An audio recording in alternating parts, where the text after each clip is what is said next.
Welcome to கதை voice.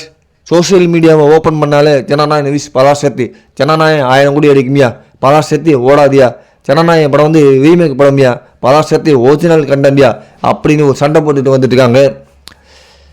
ஏன்னா பொங்கலுக்கு பார்த்தீங்கன்னா தளபதி விஜயோட கடைசி படம் ஜனநாயகன் ரொம்ப எதிர்பார்ப்பு இருக்குது. 9ஆம் ரிலீஸ் பண்ணுறாங்க. ஏன்னா இது அதுக்கப்புறம் நடிக்க மாட்டார். ஸோ 27ஆம் மலேசியாவில் ஆடியோ லான்ச் வைக்கிறாங்க. தளபதி அங்கே என்ன ஸ்பீச் பேச போகிறாரு, தனது முடிவு என்ன அறிவிக்கிறாங்க, நமக்கு அவங்க எல்லாமே ஒட்டுமொத்தமாக அவ்வளோ எதிர்பார்க்கலாம்.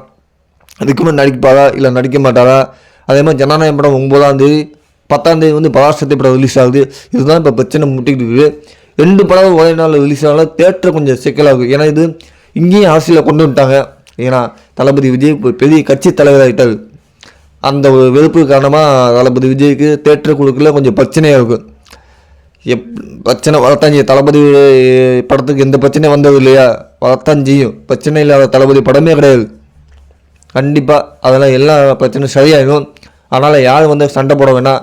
தளபதி கூட எத்தனை படம் வந்தாலும் சரி, தளபதி தான் பிளாக் பஸ்டர் ஆகும். அதே மாதிரி வசூல் அடிக்கும். அவ்வளோதான். எல்லா ஒட்டுமொத்த தமிழ் ரசிகர்கள் மட்டுமில்ல எல்லாரும் எதிர்பார்க்குறது ஜனநாயகம் தான். பராசக்தி கூட அந்த அளவுக்கு நம்ம கண்டுக்க வேணாம். அதுவே காணாமல் போயிடும். இட்லி கடைன்னு ஒரு படம் வந்துச்சு, அது என்ன நிலமை வந்ததும் தெரியல, போனதும் தெரியல. அதே மாதிரி தான் பராசக்திக்கும். ஸோ அதை அவங்களே புரிஞ்சுக்குவாங்க. ஸோ